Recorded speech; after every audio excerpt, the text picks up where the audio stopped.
let's talk about some free agent targets that special teams coordinator Darren Rizzi, who was hired just before the weekend, might want Sean and George Payton to pursue, whether it's guys who could be a big asset on that side of the football or just players he worked with in New Orleans. So, the first player I want to talk about, and I should have talked about this guy a little bit more before today, but it is Taysom Hill, because we have spent the last couple of weeks trying to find Sean Payton's next Taysom Hill, where in reality, they can just go get Taysom Hill himself, because I don't think he is going to be a part of the Saints roster in 2025.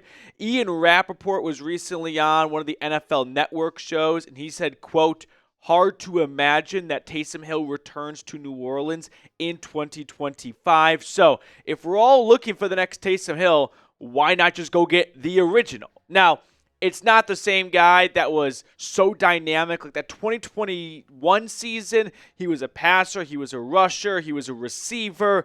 He's a little bit older. He missed about half of the 2024 season. He's got 1 year left on his deal. And if the New Orleans Saints designate him as a post-June 1 release, they can save $10.2 million against the salary cap.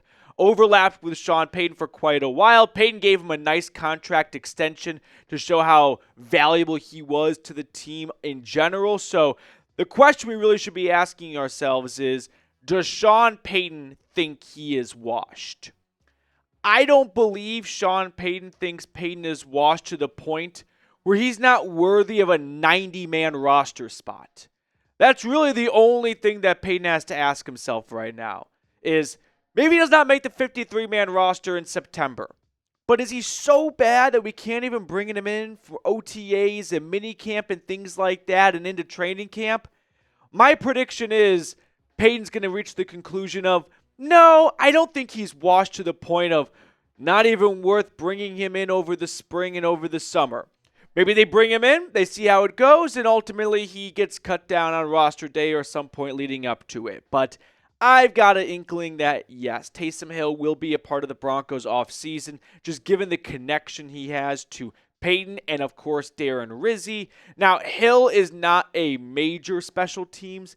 He does play special teams. I'll walk that back a little bit, but he's not some special teams ace. You know what I mean? He's not a cornerstone like Marvin Mims guy. As his role on offense went up, usually that is met with a decrease on snaps in offense or defense if you really start playing a lot of special teams, so you're not burning yourself out through the course of the game. So there is some upside on special teams, but I think this would be more of a specialty package pursuit rather than, hey, Rizzi, here's a new toy for you on punt and kick return. Like, he does have a little bit experience in those two departments, but that was earlier in his career.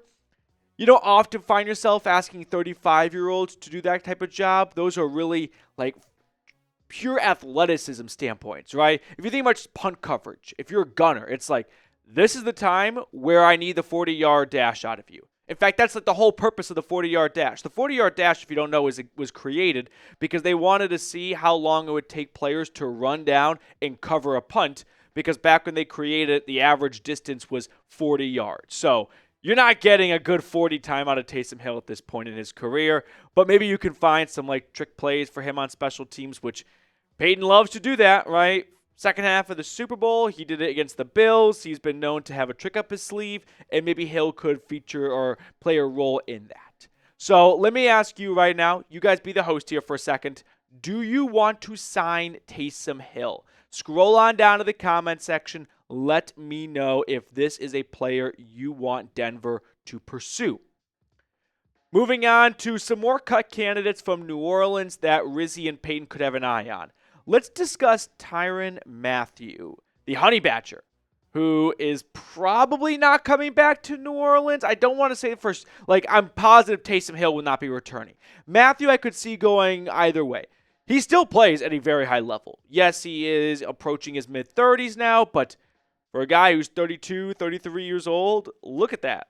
I mean, those are like Justin Simmons type numbers when it comes to takeaways. 3 interceptions, 4 interceptions, 3 interceptions, 3 interceptions. Like, he has been a tremendous ball hawk safety still. And usually as safeties get older, they tend to become maybe more of an enforcer and less of a playmaker because they don't have that jump or that spring in their step. But Mathieu still has it. Now, if New Orleans moves on from him after June 1 as well, they mostly have to do June 1 designations because they've restructured so many of these contracts that the dead cap hit's still pretty large, and a release pre-June 1 would bring on no cap relief whatsoever for 2025. So they got to split the dead money over 2025 and 2026. By the way, I didn't really realize this. He did not play under Sean Payton. His first year in New Orleans was Dennis Allen's first year as a head coach, and he's been there the last 2 years since then, where Payton has been in Denver. So this is a Rizzi connection more than a Payton connection. However, I think we can all agree that the Broncos safety room, and Sean Payton said it himself, is a spot where they want to improve. He said linebackers and safeties. So I don't believe they have a lot of faith in the backups. De'Aaron Turner-Yell missed all of 2024 coming off that 2023 ACL injury. J.L. Skinner is just not looking to be like a formidable starter in this league. He's had very few opportunities on the field. And P.J. Locke was not the enforcer they were hoping he could be. He was not a Kachuk brother. So, Broncos country, meet your next K-Jack right here, right?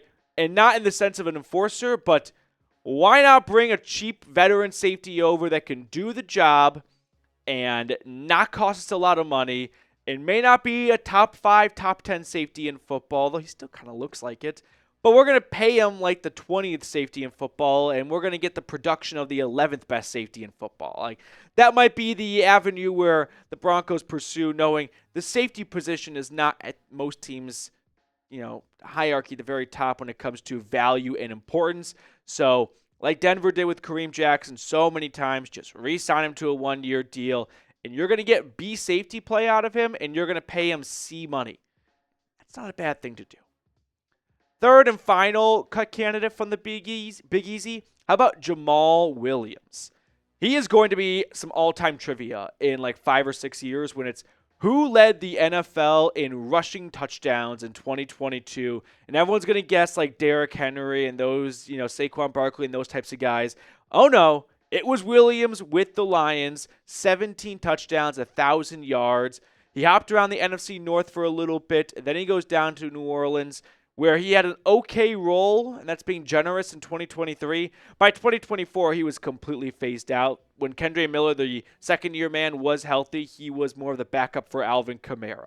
But we all know the Broncos running back room, at least in my opinion, is the number one priority this offseason. You could argue tight end. I just think running back is more valuable of a position than a tight end. I'd rather have an all-pro running back than an all-pro tight end. So if it were up to me, I'd probably pass on Jamaal Williams. He's old, and he plays a similar style of your now second-year man, Audric Estime. So let's see what you got in the day 3 pick out of Notre Dame before having someone come in and vulture his snaps and not allow that young running back to develop. I'd rather see Estime get those touches and see him improve. So we talked about 3 players that Darren Rizzi could be banging on the table for Sean Payton and George Paton to sign. Which one do you want the Broncos to pursue the most? Hill, Mathieu, or Williams? I'd probably go, I want to say Hill, but I don't think he's going to be as productive as we're hoping he could be. Whereas Mathieu, I still think could play at a really good level. So I'd probably go like 1, 2, 3. Before we sign off, 2 quick things. 1, this Bo Nix jersey is on sale right now. Fanatics is doing a Patriot for President's Day, this 40% off sale. So I already bought 4 things this morning. I'm not a big shopaholic. I'm not a big online shopper, but I fucking love a good Fanatics sale. So go to chatsports.com/Knicks shirt. If you don't want this shirt, use the link still, and you can find some other great items out there, almost half off. Okay. I figured with talking about Tyrann Mathieu, we could talk about naming a random Broncos DB. So if you don't know, by the way, for the rest of the offseason, we are ending our videos with name a random Broncos blank.